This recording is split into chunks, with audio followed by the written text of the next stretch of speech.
दोस्तों, कुंभ मेले को समाप्त हुए काफी दिन बीत चुके हैं। जितने भी भूले भटके लोग थे, अगड़े पिछड़े लोग थे, सारे अपने घर को लौट भी चुके हैं। लेकिन एक महिला जो कि पूरे 40 दिनों तक गायब थी, उसकी मिलने की उम्मीदें खत्म हो चुकी थी। तभी वो 12 मार्च को अपने घर आ जाती है। जब वो आती है तो लोगों की भीड़ लग जाती है। उससे पूछते हैं तुम कहाँ पर थी। वो कहती है कि मैं सन्यासीन हो चुकी हूँ। भोग विलास वाला जीवन छोड़ के मैं एक नया जीवन अपना चुकी हूँ। लेकिन अब उसे देखने से कहीं से भी नहीं लग रहा था कि वो एक संतों वाला जीवन अपना चुकी है या कोई सन्यासीन हो चुकी है, बल्कि ऐसे लग रहा था कि कहीं से मौज करके आ रही है, कहीं से ऐश करके आ रही है। ऐसे लग रहा था जैसे कोई महिला हनीमून से लौटी हो। लेकिन दोस्तों, कहां पर थी, क्या कर रही थी, एक बहुत ही रोचक कहानी है। आइए जानते हैं पूरी कहानी इस वीडियो में। लेकिन वीडियो में आगे बढ़ने से पहले बस वही रिक्वेस्ट, वीडियो को लाइक कर दीजिए, चैनल को भी सब्सक्राइब कर लीजिए ताकि मेरा हौसला बढ़ता रहे। दोस्तों, एक कहानी उत्तर प्रदेश के आगरा की। एक महिला जिसका नाम छाया होता है, उम्र करीब 28-29 साल की होती है। वो अपने पति जिसका नाम सुरेंद्र होता है, एक बेटी 9 साल की थी जिसका नाम अंशिका होता है, उसके साथ रह रही थी। इसके अलावा उसके परिवार में उसके पति के 3-4 भाई थे, 2 नंदे थी, सास ससुर सब कुछ थे।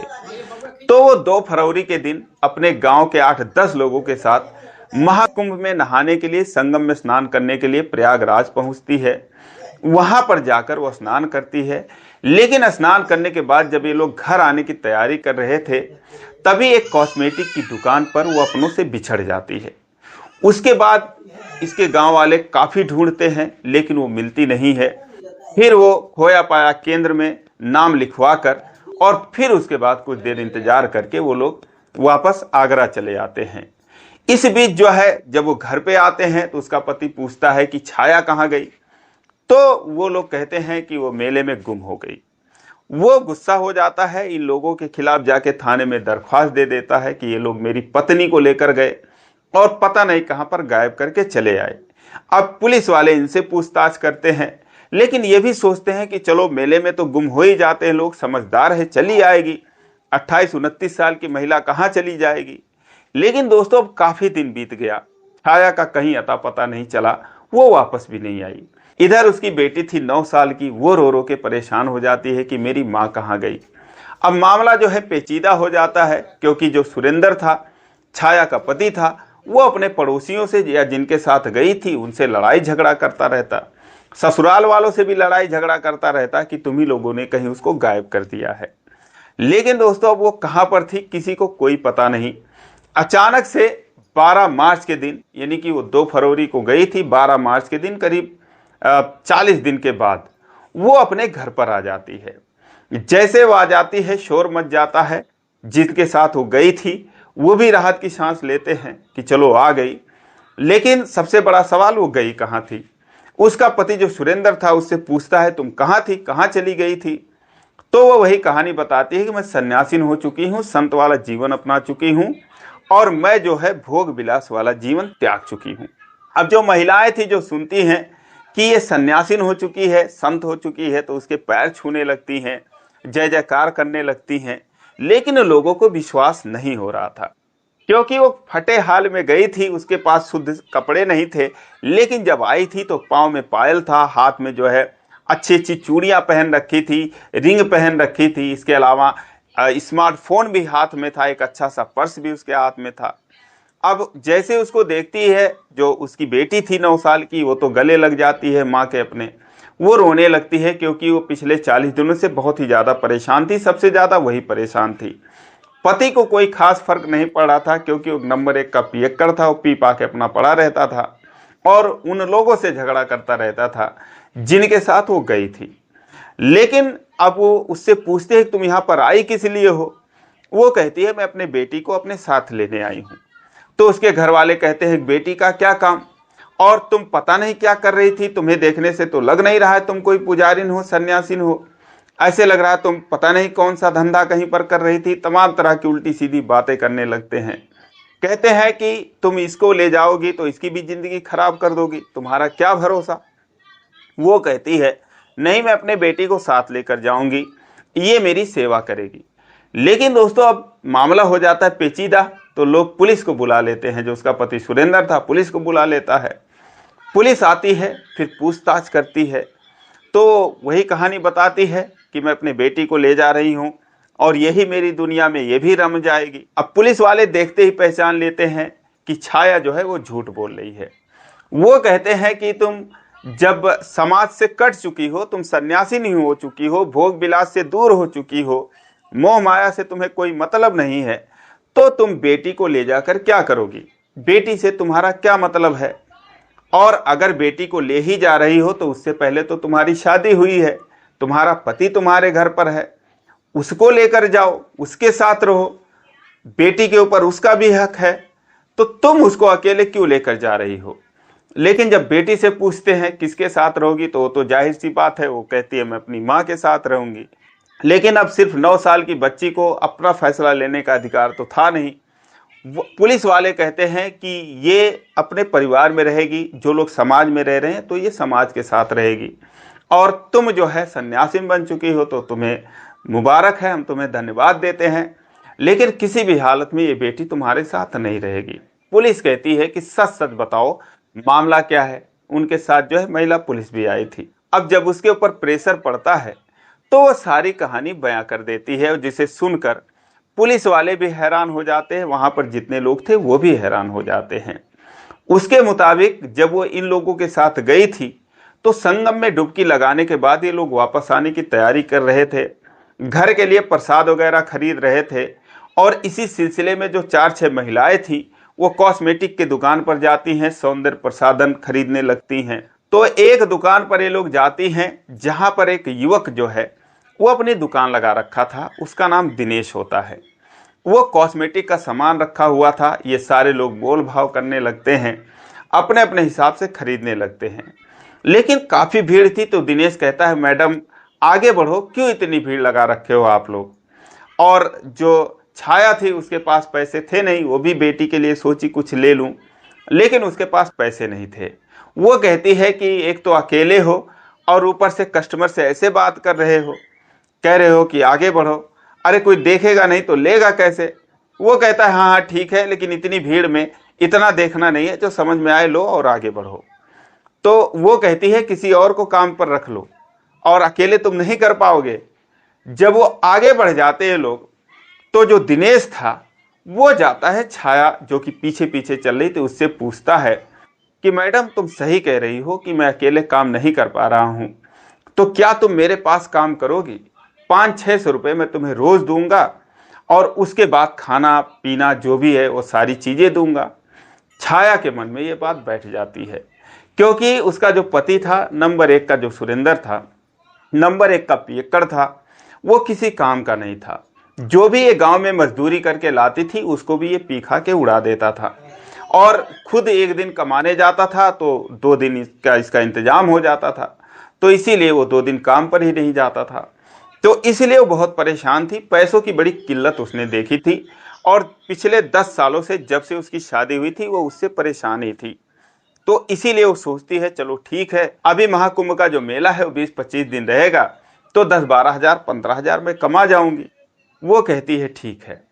पीछे से वो खिसक लेती है, अपने लोगों को ये भी नहीं बताती कि मैं भाई अब यहीं पर रहूंगी, काम करने जा रही हूँ।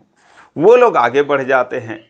उसके बाद फिर जब देखते हैं पीछे छाया नहीं है, छाया कहाँ गई, अब ढूंढने लगते हैं उसको। ढूंढते ढूंढते एक आध बार उस दुकान पर आते हैं, लेकिन वो छुप जाती है। उसने पूरी तरीके से मन बना लिया था कि मैं यहीं पर काम करूंगी। हालांकि जो दिनेश था उसने बोला अपने घर पर फ़ोन कर दो। वो कहती है हाँ मैं फ़ोन कर दूंगी। अब दोस्तों जो छाया है वो यहाँ पर काम करने लगती है दिनेश के दुकान पर, और जो उसके पड़ोसी थे या गांव वाले थे जिनके साथ वो आई थी, जब वो लोग गांव जाते हैं और उसका पति पूछता है, सुरेंद्र पूछता है कहाँ पर है, ये लोग बोलते हैं कि वो गुम हो गई, तो वो उनको लपेटे में ले लेता है। लेकिन इधर ये अच्छे से काम करने लगती है, दिन भर वहां पर काम करती, सुबह 6 बजे से लेकर रात को 11 बजे तक दुकान खुली रहती, और उसके बाद एक कमरा ले रखा था दिनेश किराए पर, और वो वहां पर जाकर सो जाता। जो छाया थी वो महिलाओं के कैंप में चली जाती, तंबू में चली जाती। लेकिन जब 2-4 दिन बीता तो वो तंबू में रहती, ये कमरे में रहता, फिर खाने बनाने में दिक्कतें होने लगी। तो एक दिन दिनेश बोला कि तुम भी मेरे साथ कमरे में रहो, क्या दिक्कत है। वो बोली कि तुम मुझे ले ही नहीं जाते, मुझे वहाँ भेज देते हो तो मैं क्या करूँ। तो वो कहता है ठीक है, आज से तुम मेरे ही साथ रहना। अब वो दोनों साथ में रहने लगते हैं, अच्छे से दिन भर काम करते, खूब बिक्री होती और उसके बाद रात को आराम से दोनों सो जाते। और इस बीच में जब सामान कम पड़ता, खत्म हो जाता, तो वो दोनों मथुरा भी चले आते और वहां से सामान लेकर चले आते। एक दिन दुकान बंद रहती, 2 लाख 2.5 लाख का सामान लाते और एक ही हफ्ते में बेच डालते। तो इस तरीके से ये दोनों मेहनत करते हैं और बहुत ही अच्छे से दुकान चलाते हैं। लेकिन जो उसकी बेटी थी, जो अंशिका थी, इधर परेशान थी।